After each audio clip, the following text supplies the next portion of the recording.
terus menjadi bukti kebesaran Tuhan yang bekerja di dalam kami. Engkau di dalam kami, kami di dalam Engkau.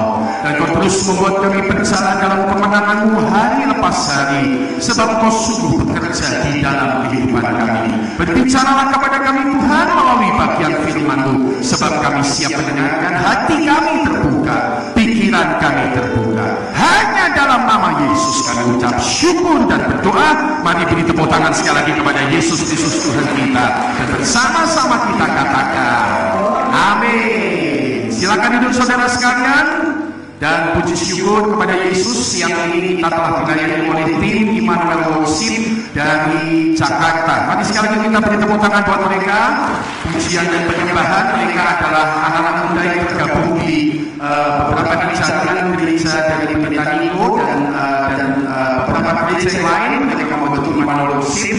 Saya jumpa mereka di Seberang, di kota Cilacap, dan saya pikir adalah baik untuk memberi kesempatan kepada mereka untuk boleh melayani kita pada kesempatan siang hari ini.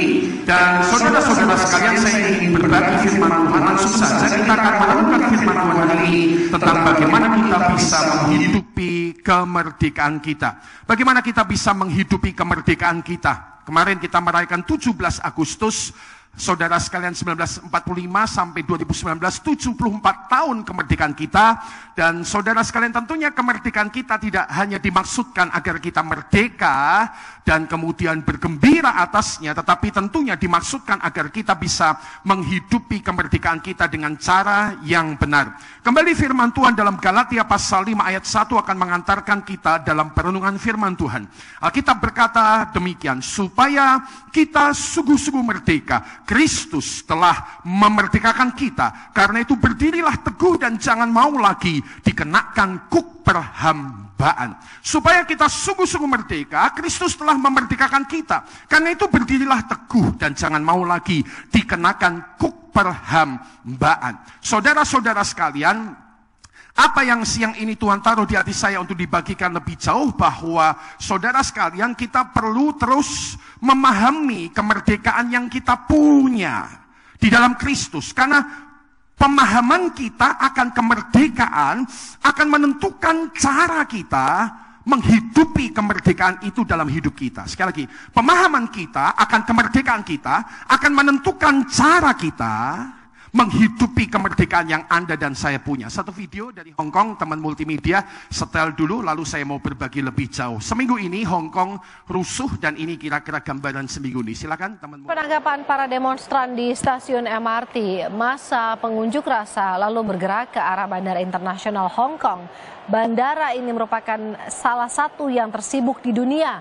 Ribuan demonstran pun menduduki terminal. Kondisi ini menyebabkan otoritas bandara menghentikan semua penerbangan dari dan ke Hong Kong. Aksi pendudukan bandara dilakukan menuntut pemimpin eksekutif Hong Kong Carrie Lam mundur. You know, the airport authority has just announced that since unauthorized public assemblies are taking place in the airport and all flights are cancelled as of now, there is a serious impact on the operation of the airport. We are an international airport hub, and it is also the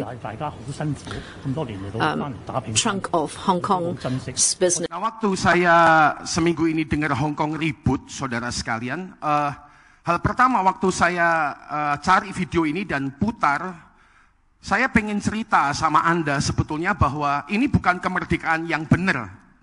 Bahwa mereka, orang-orang Hong Kong ini, memperjuangkan kemerdekaan mereka, tapi dengan cara menghilangkan kemerdekaan orang yang lain. Seminggu ini penerbangan dari dan ke Hong Kong banyak dibatalkan, saudara sekalian. Orang-orang, bahkan ada video orang Thailand yang mau pulang ke negaranya nggak bisa pulang gara-gara bandaranya ditutup oleh demonstran ini. Saya setel video ini, mula pertamanya pengen tunjukkan bahwa ini bukan kemerdekaan yang benar. Pun kalau kamu merdeka, jangan ngambil haknya orang lain. Tapi sementara saya merenungkan, saya juga belajar memahami, ternyata orang-orang Hong Kong ini sebegitu keras memperjuangkan kemerdekaan mereka karena mereka paham kemerdekaan itu penting. Jadi kalau perlu menduduki bandara untuk bikin ribut supaya kemerdekaan mereka dipertahankan, itu yang mereka kerjakan, ya. Anda tahu Hong Kong itu memang sudah dikembalikan ke Cina, tapi hukum yang berjalan di Hong Kong adalah hukum administrasi Inggris. Nah, sekarang sedang diterbitkan satu UU, ya, yang bisa membuat orang, saudara sekalian, di Hong Kong kalau salah diekstradisi atau dikirim ke Tiongkok, dikirim ke Cina daratan. Nah, kalau dikirim ke Cina daratan, hukumannya lebih keras, hukumannya lebih fatal. Jadi orang-orang Hong Kong sekarang ngeri. Mereka tahu, kita di Hong Kong udah merdeka, kita di Hong Kong udah enak. Ngapain lagi dikirim-kirim ke Cina daratan? Jadi, kalau perlu duduki bandara, bikin ribut, kalau perlu itu dilakukan, karena mereka memahami kemerdekaan mereka. Ketika mereka paham, maka apapun cara dikerjakan untuk mereka bisa menghidupi kemerdekaan kita. Nah, saya percaya, kalau saya sama Anda paham kita sudah dimerdekakan oleh Kristus, yang setuju katakan amin, maka kita akan bisa menghidupi kemerdekaan kita dengan cara yang benar. Minggu pertama kita telah belajar kemerdekaan kita adalah kemerdekaan Kristen, kemerdekaan yang bertanggung jawab, kemerdekaan yang tidak sembrono, kemerdekaan yang tidak semaunya kita sendiri, tapi sesuatu yang harus dijalankan dalam kebertanggungjawaban. Karena itu siang ini kita akan merenungkan lebih jauh, kalau gitu bagaimanakah caranya menghidupi kemerdekaan Kristen itu? Bagaimanakah caranya menghidupi kemerdekaan Kristen yang sudah saya dan Anda punya? Kembali dari Galatia pasal 5 ayat 13, ada dua cara besar kita menghidupi kemerdekaan kita sebagai orang Kristen. Yang pertama, menghidupi kemerdekaan kita sebagai orang Kristen, cara pertama adalah bahwa kita tidak lagi hidup di dalam dosa. Itu cara yang Alkitab tunjukkan dari Galatia pasal 5 ayat 13. Alkitab berkata bahwa saudara-saudara, memang kamu telah dipanggil untuk merdeka. Kita baca dari kalimat tetapi, yuk katakan Betel Arya Siang, katakan 2, 3. Tetapi janganlah kamu mempergunakan kemerdekaan itu sebagai kesempatan untuk apa? Kehidupan dalam dosa. Melainkan layanilah seorang akan yang lain oleh kasih. Garis bawah itu. Jangan pakai kemerdekaan sebagai kesempatan untuk hidup dalam dosa. Jangan pakai kemerdekaan sebagai kesempatan untuk hidup dalam dosa. Nah, ini saya belajar bertahun-tahun lalu. Saudara, saya belajar sebagai orang Kristen, kita itu memang bisa jatuh di dalam dosa, tapi jangan hidup di dalam dosa. Pinter-pinter ya, kalimatnya jelas. Bisa jatuh dalam dosa, tapi jangan hidup dalam dosa. Jatuh dalam dosa, Daud pun jatuh dalam dosa. Daud, orang yang berkenan di hati Allah, seorang pemuji penyembah yang sangat luar biasa, bisa jatuh di dalam dosa. Tapi jangan hidup dalam dosa. Yang setuju katakan amin ya. Saya mau berdoa supaya Immanuel Worship dipelihara oleh Tuhan, amin ya. Karena saya udah lihat terlalu banyak orang melayani Tuhan, bagus-bagus, lalu jatuh. Sayang, ya bukan hanya jatuh, tapi hidup. Siapa tuh Israel Houghton sekarang meresmikan perceraiannya dan hidup dalam perceraiannya. Kalau udah gitu kasihan, nggak bisa dipakai Tuhan. Orang nggak percaya sama kesaksian kehidupan kita. Saya sama Anda, saudara sekalian, terus ingat, bisa jatuh dalam dosa, tapi please jangan hidup dalam dosa. Yang setuju katakan amin, saudara sekalian. Karena itu bagaimana caranya supaya kita tidak hidup di dalam dosa ini terus, supaya kita tidak hidup dalam dosa. Supaya tidak hidup dalam dosa, saudara sekalian, berikutnya ada 3 hal yang saya percaya semestinya saya sama Anda terus rajin lakukan agar kita tidak hidup di dalam dosa itu. Yang pertama, ini yang harus kita kerjakan, sadarilah kemerdekaan kita, sadarilah artinya kemerdekaan kita, sadar. Orang Indonesia 74 tahun lalu ketika sadar mereka merdeka, saudara sekalian, maka mereka punya pengertian. Minggu pertama saya sudah cerita. Begitu mereka sadar mereka merdeka, maka mereka tahu orang merdeka bisa ambil keputusan. Orang tidak merdeka nggak bisa ambil keputusan. Hanya orang merdeka yang bisa ambil keputusan. Dan sadarilah arti kemerdekaan kita. Supaya tidak hidup dalam dosa, sadari kemerdekaan kita, artinya adalah kita dikasih kesempatan sekarang dalam anugerah Tuhan untuk mulai belajar buat keputusan. Katakan kalimat sederhana tapi penting ini, membuat keputusan. 2, 3, membuat keputusan. Bertahun-tahun lalu saya belajar kalimat ini. Saya dipeseni hamba Tuhan khusus, Pak Gideon, atau dia sharing di seminar. Ceritakan sama jemaat bahwa sekarang jemaat itu sudah bisa buat keputusan. Maksudnya apa? Tidak hidup di bawah kutuk dosa. Kata Roma 6 ayat 14 demikian. Sebab kamu tidak akan dikuasai lagi oleh dosa. Kamu tidak dikuasai oleh dosa. Kita tidak dikuasai oleh dosa. Yang setuju mengerti katakan amin. Karena kamu tidak berada di bawah hukum Taurat, tapi sekarang di bawah kasih karunia. Sudah tidak tertekan sama dosa. Sudah bisa ambil keputusan untuk tidak berdosa. Dengarkan baik-baik. Sudah bisa ambil keputusan. Yang setuju katakan amin. Video kedua siapin ya. Minggu ini sedang viral. Ustadz Abu Somad ngomong salibnya orang Kristen ada jin kafir. Betul enggak? Di salib ada Yesus, ini salibnya orang Katolik lebih banyak ya, korpus. Yesus nengok entah kanan atau kiri katanya. Terus ada yang tanya, apa hukumnya Ustadz? Melihat salib. Dia berkata, jangan lihat salib. Kalau perlu ditutupi. Ini Ustadz Abu Somad. Dia ngomong nggak bagus buat kita orang Kristen. Saya tahu, kita tahu. Dan dia bilang begini. Di dalam salib itu ada jinnya itu. Makanya kalau kita lihat salib bisa kadang-kadang deg-degan, gemeter-gemeter. Ada jinnya. Nah, saya tanya. Kita orang Kristen dengar kayak gitu, kita ngamuk apa tidak? Siapa yang betul tidak ngamuk? Ngomong ngamuk enggak apa-apa. Wah, aku aja ngamuk kok ya. Saking, tapi sekarang ini kan kita diberi Tuhan keputusan. Katakan keputusan, 2, 3. Keputusan. Kita bisa memilih untuk marah, atau kita bisa memilih tidak untuk memarah. Video berikut ini, Gilbert Lumoindong mewakili kita orang Kristen yang mewakili keputusan tidak marah. Silakan.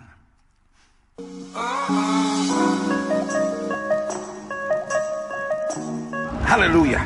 Sekarang saya berbeda. Di baju saya ada salib. Salib ada di dada. Artinya salib adalah pusat kehidupan. Karena memang the shape of Christianity is the cross. Yaitu bentuk kekristenan adalah salib. Di salib itu ada kemenangan. Di salib itu ada mujizat. Di salib itu ada kepastian, keselamatan. Selamat datang di vlog pribadi saya. Kamu hebat karena memang kamu hebat. Kenapa kamu hebat? Karena Tuhan kita adalah Tuhan yang hebat, memilih, memanggil kita dan menyelamatkan kita. Nah, hari ini agak sedikit berbeda karena saya mau baca puisi. Dan puisi untuk seorang sahabat. Saya beri judul Jin Kafir. Sobat, kau memberi peringatan, jangan pandang salib. Karena ada setan, ada jin kafir. Kemudian dengan nada menghina engkau katakan, jin kafir akan memanggil-manggilmu. Haleluya, haleluya. Mengapa jin kafir itu bahkan tidak boleh dipandang? Salib itu tidak boleh dipandang. Sementara suara azanmu kami dengar 5 kali sehari dengan semangat cinta kami menerimanya. Mengapa jin kafir itu begitu menggetarkan? Mengapa jin kafir itu bahkan harus ditutupi jika engkau memandangnya? Sobat, bagi kami murid Tuhan Yesus, salib adalah kebanggaan kami. Yang kau sebut jin kafir, jangan-jangan sebenarnya adalah Roh Kudus. Roh yang manis dan roh yang lembut. Roh yang mendatangkan damai sejahtera. Roh yang mengajarkan kami untuk saling mengasihi, saling mengampuni. Roh yang menjauhkan kami dari setan, kegelapan dan dosa. Roh yang menuntun kami dalam kekudusan. Sobat, tidak perlu kau takut. Tidak perlu kau hina. Tidak perlu kau hindari. Sobat, yang kau sebut jin kafir itu memanggilmu dengan manis, berbisik di jiwamu, aku mengasihi engkau, ikutlah aku. Merdeka, 17 Agustus 2019. Salam perdamaian, kesatuan, persatuan. Republik tercinta Indonesia. Amin. Merdeka. Tepuk tangan saudara-saudara sekalian ya. Nah, ini Saya mau tunjukkan ini, saudara sekalian, Pak Gilbert mewakili banyak di antara orang Kristen menanggapi ini secara proporsional. Tapi saya sekaligus mau tunjukkan bahwa sekarang sebagai orang Kristen kita betul-betul bisa mengambil keputusan apa yang akan kita lakukan. Yang setuju katakan amin. Menanggapi dengan marah, menanggapi dengan emosi, bisa, gampang, dapat. Mungkin itu kebiasaan kita. Tapi hari ini firman Tuhan mengajar kepada kita bagaimana agar kita tidak lagi hidup dalam dosa. Sadari kemerdekaan kita adalah kesempatan, saudara sekalian, untuk sebuah kesempatan untuk kita mengambil keputusan dalam hidup kita. Yang ngerti katakan amin, saudara sekalian. Saya ketemu sama seorang anak muda yang terikat sebuah dosa dan dari pengakuannya bersama dengan orang tuanya yang mendampingi, dia bilang, saya udah jatuh ke dosa ini 3, 4, 5 kali ya, yang membuat orang tuanya susah. Jadi orang tuanya bilang, kamu ketemu pendeta deh, kamu doa sama Pak Gideon, ngaku dulu mau gimana hidupmu ya. Saudara sekalian, dan dia bilang, saya nggak mampu Pak, tiap kali ngadepi dosa itu selalu pengen jatuh, selalu pengen ngikuti. Saya lihat sama dia, kamu umur berapa nak? Hampir 25. Saya bilang, kamu itu bisa membuat keputusan. Sekarang hidupmu mau dibuat baik atau hidupmu mau dibuat rusak, itu kamu. Tanggung jawabmu. Bukan tanggung jawab bapakmu, bukan tanggung jawab Pak Gideon untuk mengkhotbahkan, itu tanggung jawabmu. Ambil keputusan. Saudara-saudara sekalian, banyak orang Kristen sudah tahu apa yang harusnya dilakukan untuk lepas dari dosa, tetapi mereka hanya kurang satu hal, mengambil keputusan dan melakukannya dalam hidup mereka. Nah, hal kedua, supaya kita tidak hidup dalam dosa, bukan hanya tidak jatuh, tapi tidak hidup dalam dosa, maka yang kedua kita perlu belajar untuk terus tidak memberikan kesempatan kepada dosa di dalam hidup kita. Jangan kasih kesempatan, jangan kasih chance, kesempatan tentang dosa di hidup kita. Kenapa? Karena Alkitab Yakobus pasal 1, saudara sekalian, ayat 14-15 mengatakan demikian. Tetapi tiap-tiap orang itu berdosa dicobai oleh keinginannya sendiri. Keinginan. Karena ia diseret dan dipikat olehnya. Apabila keinginan itu telah dibuai atau ada kesempatan untuk dibuai, itu keinginan melahirkan dosa. Dan apabila dosa itu sudah matang, dosa itu melahirkan maut. Jadi saudara sekalian, hari ini kita harus tambah pinter. Sekali lagi harus ngerti, dosa itu terjadi ada rumusnya. Dosa itu terjadi ada, saudara sekalian, urutan-urutannya. Rumusnya secara sederhana, adanya keinginan daging, kata Yakobus pasal 1, 14-15. Keinginan daging, lalu ditambah plus kesempatan. Dibuahi. Keinginan daging itu sudah pasti nggak benar, sudah pasti nggak baik. Nafsu seksualitas, korupsi keuangan, mengerjakan hal yang salah, memfitnah saudara, kemarahan berlebihan dalam hidup kita. Saudara, ini keinginan daging itu memang ada. Kesempatan, Anda hanya akan menuju satu titik, namanya dosa. Makanya sekali lagi, kalau kita lihat dulu di RCTI ada siaran kriminal dipandu oleh orang namanya Bang Napi. Bang Napi bilang, waspadalah. Lalu prinsipnya apa? Kejahatan terjadi bukan karena ada niat pelakunya, tetapi karena ada kesempatan.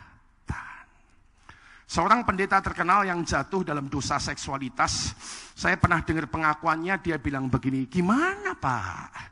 Kita masuk ruangan itu, mohon maaf, wanita itu sudah siap dengan segala keseksiannya dan sudah menawarkan dirinya. Wanita itu sudah offer dirinya.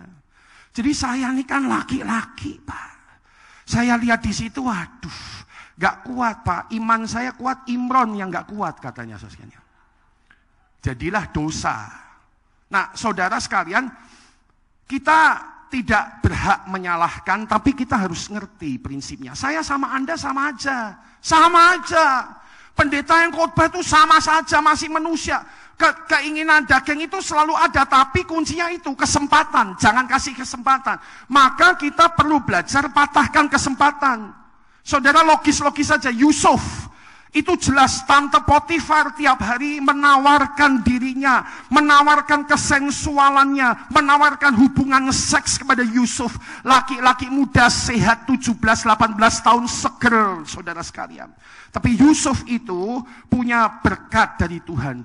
Dia tahu ini kesempatan hanya bisa dipatahkan lewat satu hal, yaitu cepat melarikan diri. Terus cari prinsip, penerapan prinsip ini di hidupmu dan di hidupku, saudara sekalian. Di kantor kamu pasti punya kesempatan. Di pabrik kamu pasti punya kesempatan, maksudnya berbuat dosa. Di rumah pun selalu ada kesempatan berbuat dosa. Dalam kasih Kristus, agar tidak hidup terus dalam dosa, mari patahkan kesempatan-kesempatan ini. Yang setuju katakan amin, saudara sekalian.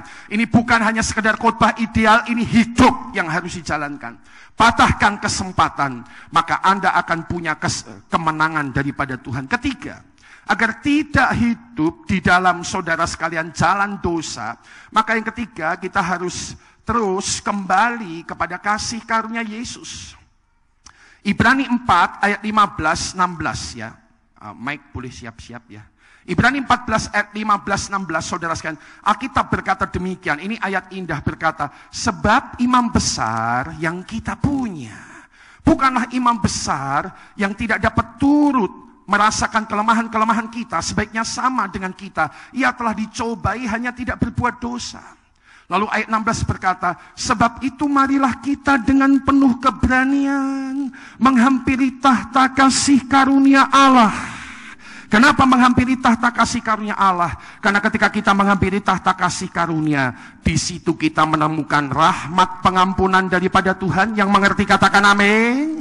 Yang kedua dikatakan kita akan menemukan kasih karunia untuk mendapat pertolongan kita tepat pada waktunya.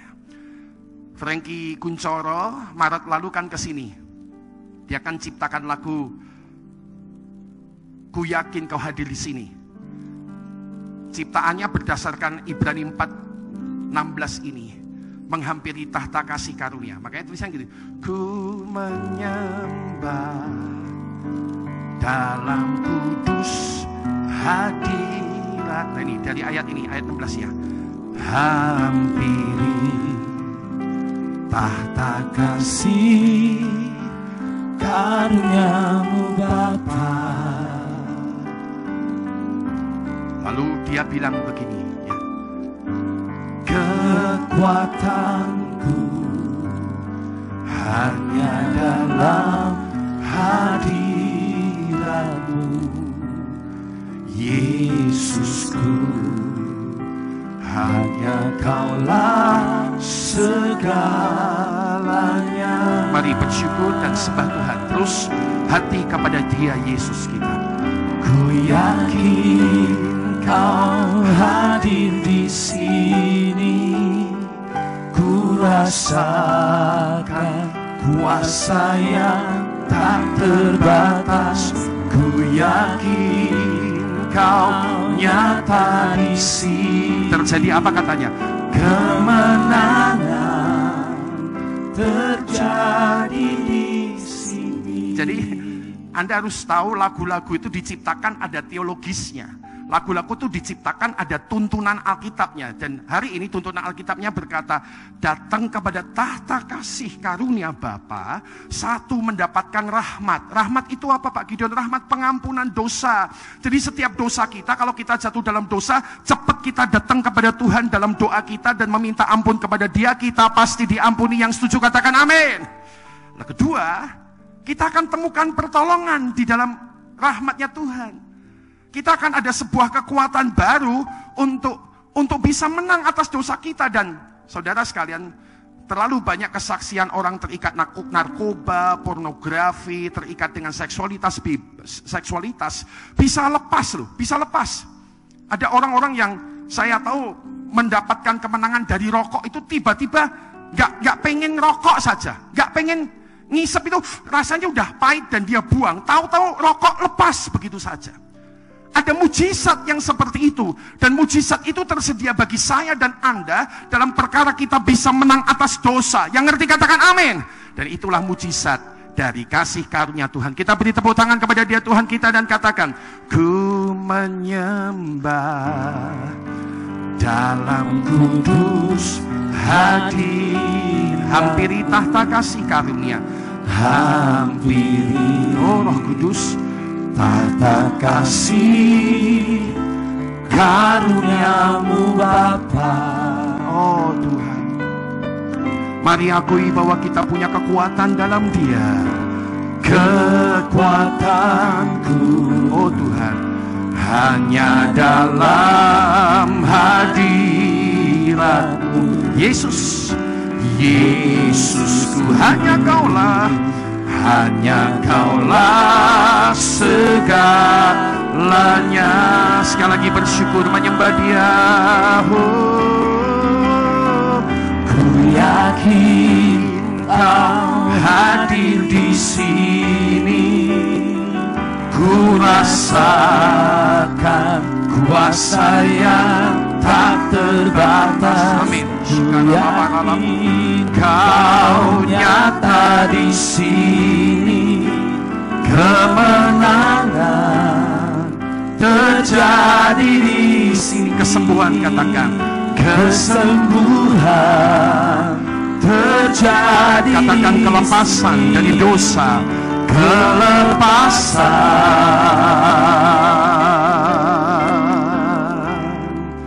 terjadi di sini. Sekali lagi beri tepuk tangan buat Yesus Kristus kita dengan sukacita. Amin. Yang kedua, bagaimana menghidupi kemerdekaan kita. Kalau yang pertama menghidupi kemerdekaan kita dengan tidak lagi hidup dalam dosa. Yang kedua, menghidupi kemerdekaan kita, kata Alkitab, adalah dengan cara saling melayani di dalam kasih. Saling melayani di dalam kasih. Ini minggu pertama sudah saya bahas dengan perspektif yang lain. Minggu ini saya ingin bahas dengan sesuatu perspektif yang lain lagi. Dalam Galatia pasal yang kelima ayat 13, saudara-saudara sekalian, kita telah diingatkan firman Tuhan ini battle area siang. Ayo kita baca sama-sama lagi yuk ayat ini. Katakan 2, 3. Saudara-saudara, memang kamu telah dipanggil untuk merdeka. Tetapi janganlah kamu mempergunakan kemerdekaan itu sebagai kesempatan untuk kehidupan dalam dosa, melainkan layanilah seorang akan yang lain oleh kasih. Ini indah. Dalam Alkitab The Message, saudara sekalian, Galatia 5 ayat 13 ini ditulis demikian, saudara sekalian, dan menambah pengertian kita. Dikatakan, it is absolutely clear that God has called you to a free life. Sudah sangat jelas Tuhan mengundang Anda untuk kehidupan yang free, yang bebas. Just make sure, ya, pastikan bahwa that you don't use this freedom. Kamu tidak menggunakan kemerdekaan ini sebagai excuse, alasan untuk to do whatever you want to do, untuk melakukan apapun yang kamu pengen lakukan. Dan ketika kamu melakukan apa yang pengen kamu lakukan, akibatnya and destroy your freedom, membuat engkau menghancurkan kemerdekaanmu. Rather use your freedom, lebih baik gunakan kemerdekaanmu untuk to serve one another in love, untuk melayani seorang yang akan yang lain. Lalu ini Alkitab cantik. That's how freedom grows. Itulah caranya kemerdekaan di hidup kita itu bertumbuh lebih kuat, lebih hebat. Nah, tadi selesai kebaktian, Pak Widian kirim saya sebuah artikel di WA, tapi saya belum bisa buka. Tapi dia bilang gini, Pak Gideon tolong sampaikan ya, bahwa orang itu seringkali menuntut kemerdekaan untuk jatuh kepada ikatan yang lebih besar. Contohnya, orang-orang LGBT, homoseksualitas, lesbianisme. Mereka bilang, kita kan manusia merdeka, adalah haknya. Ya, homo itu gak apa-apa, lesbi gak apa-apa. Mereka menuntut berteriak-teriak kemerdekaan. Perhatikan, ketika mereka dikasih kemerdekaan, membawa mereka untuk hidup dalam keterikatan akan dosa, dan tidak bisa lepas dari kutukan lesbianisme dan homoseksualitas. Itu yang Alkitab bilang ini tuh, ya. Jangan sampai destroy your freedom. Jangan sampai ngerusak kemerdekaanmu sendiri. Banyak di antara kita ini sudah merdeka, tapi seringkali ngerusak kemerdekaan sendiri. Contoh lain, sudah tahu keuangannya nggak cukup mungkin untuk nyicil sesuatu, tapi Anda tidak berhutang, Anda itu merdeka. Halo, orang tidak berhutang itu orang merdeka. Yang setuju katakan amin, betul enggak? Nggak dikejar-kejar, betul enggak? Nggak stres. Tapi Anda pengen sesuatu nih, Anda pengen. Duitnya nggak dipertimbangkan, nggak diperhitungkan. Pokoknya sikat, berani kredit. Lalu jadilah orang tidak merdeka. Destroy your freedom. Betul nggak, saudara? Malah sekarang pinjaman online itu kejem-kejem toh, betul toh? Kejem enggak? SMS saya tahu-tahu masuk. Tolong bantu hubungi saudara ini, dia punya hutang di online ini, harap segera membayar. Orang kayak saya nggak tahu jadi tahu. Kejem sekarang pinjaman online. Beberapa orang di tempat kita dikirimi, tolong hubungi saudara ini, dia telah melarikan uang. Pikir uang 200 juta apa utang 200.000 ditulisi SMS konco-konco nih, melarikan hutang. Kebangetan pinjaman online itu, betul enggak? Itu kalau Anda kena gitu, Anda bisa tuntut balik loh, masuk pengadilan nih sisan. Naik meh rame bahasanya ya. Sekarang pinjaman online kejam. Nah, jangan sampai saudara sekalian sudah merdeka, jadi gak merdeka, dirusak, destroy your freedom. Bagaimana caranya freedom atau kemerdekaan kita tidak rusak, tidak destroy? Saudara sekalian, Alkitab berkata, serve one another in love. Layanilah seorang akan yang lain di dalam kasihnya daripada Tuhan. Itu memerdekakan Anda. Dan cara melayani dalam kasih, saudara sekalian, adalah, ya Alkitab bilang, layanilah seorang dengan yang lain dalam kasih. Caranya adalah, saudara, dengan melakukan firman kasih. Firman kasih itu apalagi Pak Gideon? Lanjut Galatia 5 sekarang ayat 14. Alkitab berkata firman kasihnya bilang begini, ya kalau ayat 13 tadi layani seorang dengan yang lain, ayat 14 bilang sebab seluruh hukum Taurat tercakup dalam satu firman ini, yaitu kasihilah sesamamu manusia seperti dirimu sendiri. Jadi cara pelaksanaan mengasihi satu dengan yang lain adalah dengan melaksanakan firman kasihilah dirimu sendiri. Penerapannya gimana? Menerapkan firman atau melakukan firman kasihilah atau melakukan firman kasih. Jadi jangan bingung ya, urutannya jelas. Kita bilang tadi, isi kemerdekaanmu dengan melayani satu dengan yang lain. Melayani satu dengan yang lain caranya gimana? Dengan cara melakukan firman kasih.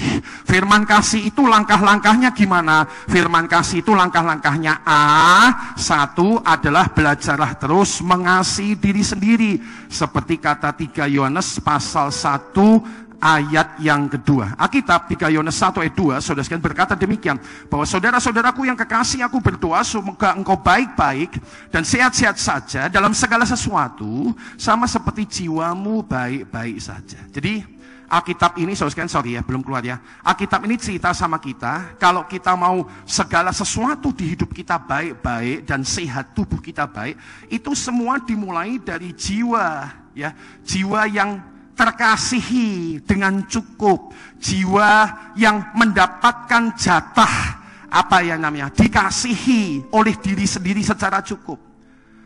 Ini saudara bukan ngajari kita jadi egois, perhatian sama diri sendiri, tidak, tapi ngajari kita seimbang, saudara sekalian ya. Karena di hidup kita nanti kita diundang Tuhan, kasihilah orang lain. Tapi sebelum ngasih yang lain, belajarlah ngasih apa? Katakan 2-3, diri sendiri. Caranya gimana? Nih, cara-cara praktis aja. Caranya beberapa hal. Saya belajar orang mengasihi diri sendiri itu yang pertama, kalau dia kuat, memperkuat persekutuannya sama Tuhan. Ya. Makanya kalau Anda tahu rahasia ini, Anda tiap hari hidupnya kuat sama Tuhan. Sebelum ngurusi karyawan, ngurusi sales, sebelum ngurusi pabrik, sebelum ngurusi orang lain, terus menyatakan kasih, tidak terpancing omong kasar, goblok lu, otak lu gak kupake, lu gimana sih? Sebelum kepancing dengan kemarahan-kemarahan dan emosi yang luar biasa, please, pagi hari, stop, kuatkan dirimu dalam persekutuan dengan Tuhan, itu caramu mengasihi diri. Karena ketika engkau bersekutu dengan Tuhan, ini yang terjadi hanya dekat Allahku, rasa tenang hatiku kudus, kau sertai jalanku, Roh Kudus, sepanjang hidupku. Hanya dekat pada Tuhan, hanya dekat pada Tuhan. Nih ada kekuatan, ada kekuatan baru. Kaulah perlindunganku. Terima kasih Tuhan, keselamatanku. Dekat pada Tuhan ada kekuatan baru. Yang setuju katakan amin. Kekuatan apa Pak? Nanti untuk ngasih itu loh, karyawanmu, pembantumu, ya, sehingga mulutmu itu tidak terbuka terus orang duwe utek goblok. Kok iso urip kowe. Kita kepancing emosi-emosi gitu terus karena hati kita ini resah. Dan kenapa kamu resah? Kamu gak deket sama Tuhan pasti.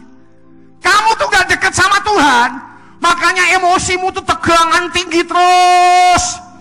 Padahal kalau deket sama Tuhan, Alkitab bilang ada ketenangan, ada kekuatan baru. Cara mengasihi diri sendiri yang berikutnya gimana? Punya gambar diri yang sehat. Gambar diri itu apa? Cara pandang diri kepada diri sendiri. Jadi ketika Anda gambar dirinya begini, aku ini masih bodoh, gak bisa, gak mampu, aku apa cocok. Nah, setiap kali Anda terus merendahkan diri Anda sendiri, Anda sebetulnya sedang tidak mengasihi dirimu. Nah, gimana mengasihi diriku, Pak Gideon? Mulai belajar punya gambar diri yang sehat. Gambar diri bahwa kita ini seorang yang dicintai dan dikasihi oleh Tuhan. Dan itu memang betul-betul Tuhan mengasihi kita. Yang setuju katakan amin, saudara. Tuhan mengasihi kita, Tuhan sayang sama kita. Serius, ini bukan kalimat bagus dari mimbar, dijauhkan Tuhan. Tuhan betul-betul sayang. Kalau nggak sayang, ngapain Tuhan mati buat Anda, betul enggak? Makanya yang terjadi kan, karena salibmu ku hidup. Karena salib toh, karena salibmu ku menang.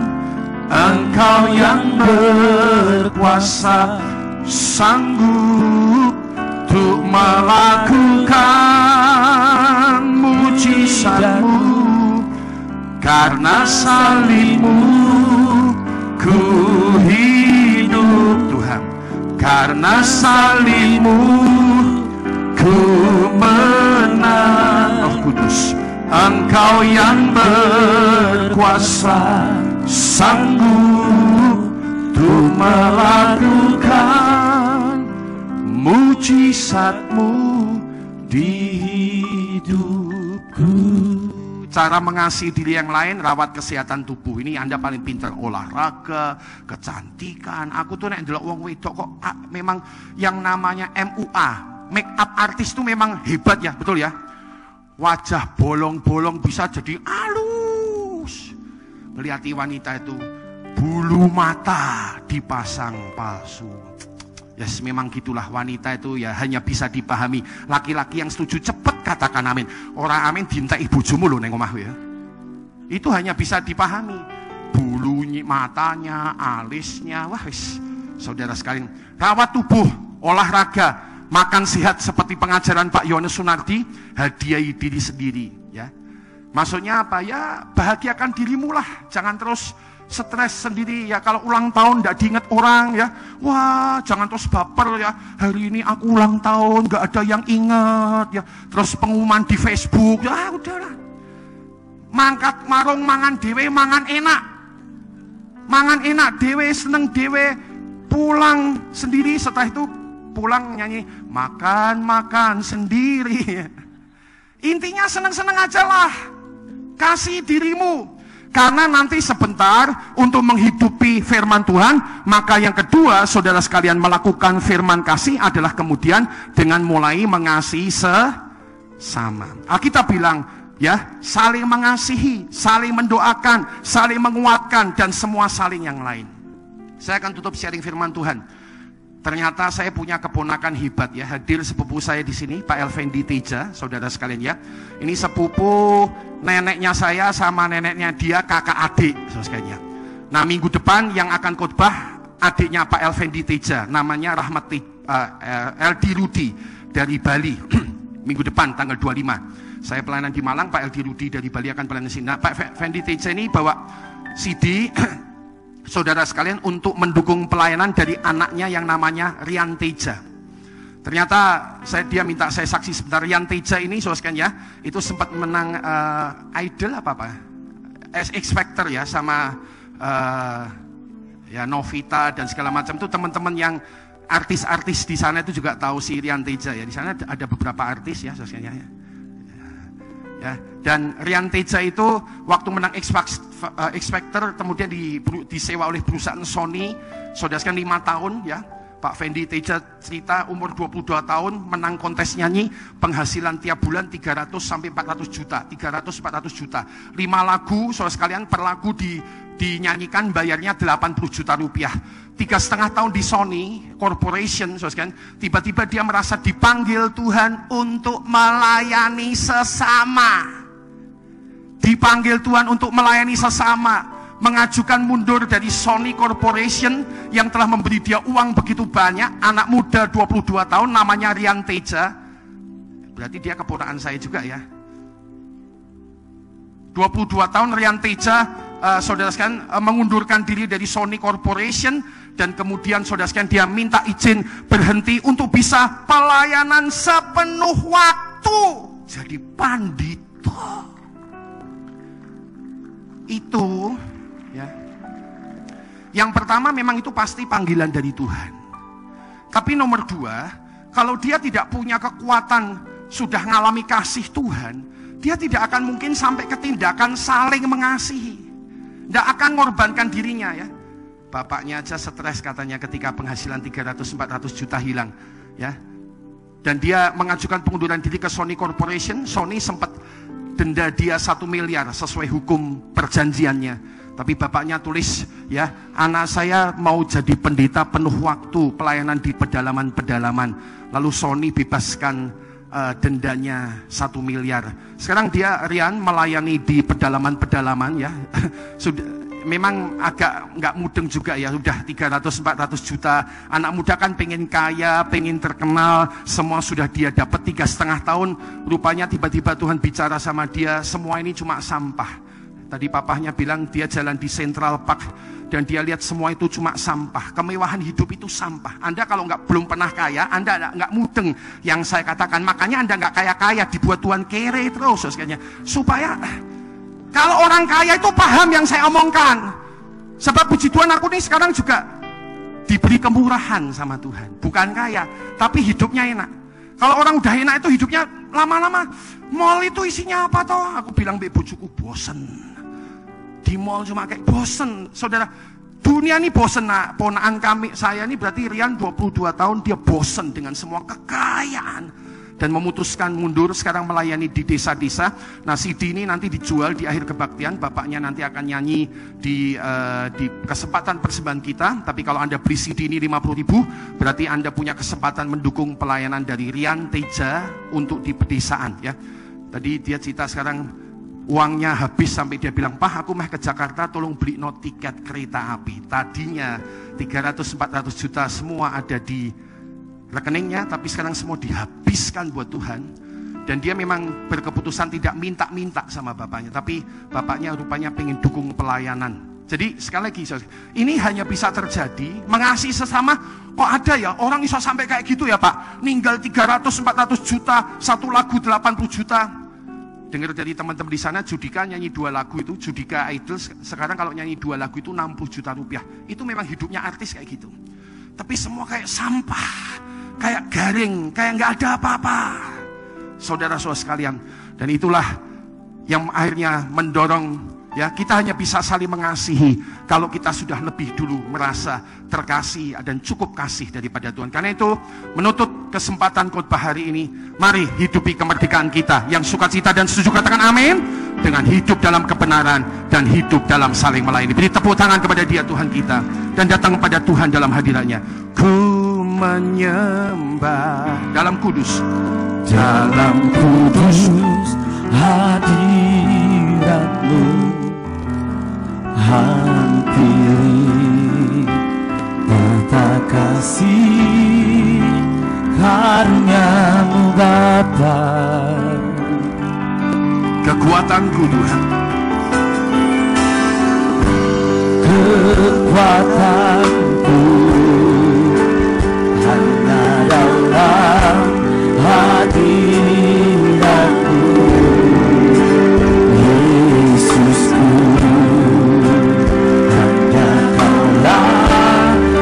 Segalanya ku yakin Engkau hadir Tuhan, ku yakin. Mari berdiri bersama, ku rasakan